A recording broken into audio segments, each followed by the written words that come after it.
इचलकरंजी महापालिका प्रथमच झालेली आहे आपल्या शहरामध्ये.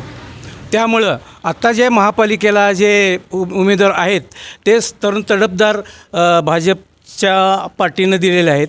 त्यामध्ये प्रमुख सिनियर सुरेखा अजित मामा जाधव यांच्या पत्नी जाधव मामी म्हणतो आहे आम्ही त्यांना. परत रावळ वहिनी, तसेच बोट्याभाऊ पवार, हे 4 उमेदवार चांगले उमेदवार दिलेले आहेत आणि ह्या भागाचा विकास ते निश्चित करतील अशी आम्हाला आशा वाटते.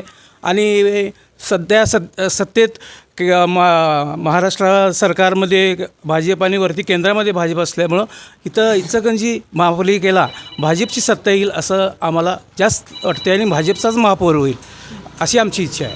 याआधी तुम्ही सुरेखाताईंचा उल्लेख केला, तर मग त्यांनी अशी कोणती कामं केली आहेत की तुम्हाला वाटतं की त्यांनी निवडून यावं? सुरेखा जाधव मामी आमच्या आहेत, त्यांचे मिस्टर अजित मामा जाधव यांनी ह्या भागासाठी भरपूर विकास केलेला आहे.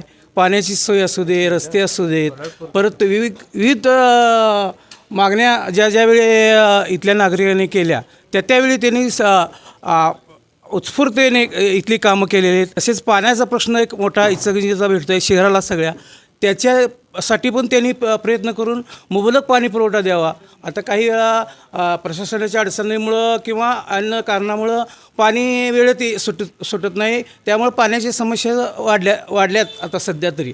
आता सुरेखाताईंसोबत अजून थोडे काही त्यातले नौके उमेदवार आहेत 2. मग काय वाटतं, हे नौके उमेदवार साथ देऊ शकतील आणि सामाजिक प्रश्न सोडवू शकतील? उमेदवारामध्ये गोट्या पवार आता सध्या आहेत, ते तरुण तडफदार उमेदवार आहेत आणि ह्या भागात त्यांनी सक्रिय काम केलेलं आहे. त्याचं उदाहरण सांगायचं तर कोरोना काळामध्ये जे समस्या आल्या होत्या आपल्या नागरिकांना, त्यांच्यामध्ये त्यांनी हिरे भाग घेऊन सर्व प्रश्न मार्गी लावलेत. पेशंटना औषधोपचारासाठी कोल्हापूर इतर ह्या आमच्या नगरपालिकेमार्फत जे IGM हॉस्पिटल आहे तिथं त्यांनी सगळ्या पेशंटना वगैरे त्यांच्या सोयी करून दिल्या. त्या औषधोपचारासाठी पुढील ज्यांना काय गरजू आणि गरीब नागरिक आहेत त्यांना भरपूर मदत केलेली आहे. आणि भागात तरी त्यांनी विकासाचा प्रचंड कामाचा ओघ निर्माण केला आहे आणि त्यांनी सोयीसुविधा निर्माण केलेल्या आहेत. त्यामुळं हे तरुण तडफदार उमेदवार असल्यामुळं आणि सध्या नवीन असलेले डाळ्यासाहेब हे पण चांगले भाजपचे कार्यकर्ते आहेत.